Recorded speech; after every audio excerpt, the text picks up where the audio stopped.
বিসমিল্লাহির রহমানির রহিম। আসসালামু আলাইকুম। জনতা রান্নাঘর থেকে সবাইকে জানাচ্ছি শুভেচ্ছা। আশা করি সবাই ভালো আছেন। আজকে যে রেসিপিটি করবো সেটা হচ্ছে নিমকি রেসিপি করবো। বেসন দিয়ে নিমকিটা করবো, সেই জন্য এখানে 1 কাপ নিয়ে নিয়েছি বেসন, আর নিয়ে নিয়েছি 1 কাপ ময়দা। স্বাদ মতো লবণ দিয়ে দিলাম।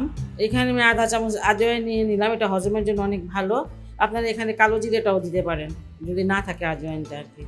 একটু হাত দিয়ে একটু ডলে একটু ক্রাশ করে দিয়ে দিচ্ছি। সব ভালো করে একসাথে মিশিয়ে নেই। এখানে 1/4 কাপ দিয়ে দিচ্ছি সয়াবিন তেলটা। তেলের সাথে এই বেসন আর ময়দাটাকে খুব ভালো করে মিশিয়ে নিতে হবে।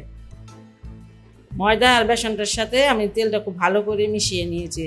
এমন দলা পাকারে যে ভেঙে যায় এমন করে নিতে হবে। ভালো করে ময়ান দিয়ে নিয়েছি।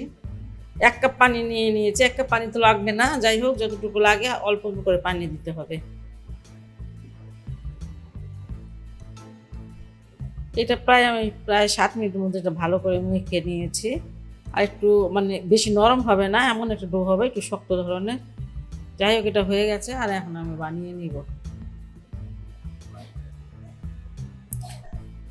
এটাকে 2 ভাগ করে নিচ্ছি সমানভাবে।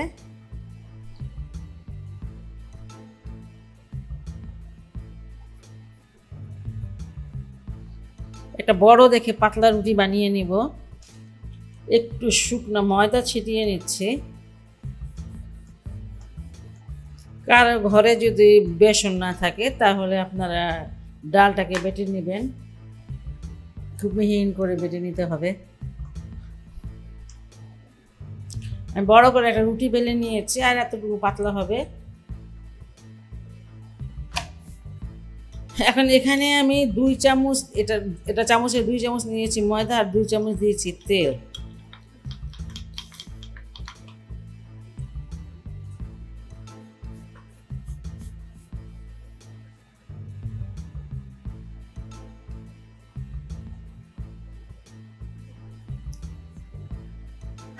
এবার আমি একটু হালকা হাতে বেলে নিব, একটু বড় করে নিব এটাকে।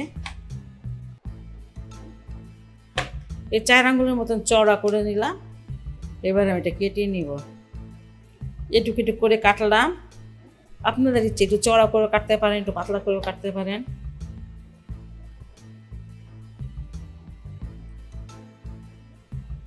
প্যানে কিছুটা তেল গরম করে নিলাম, এখন নিমকিগুলো দিয়ে দিচ্ছি।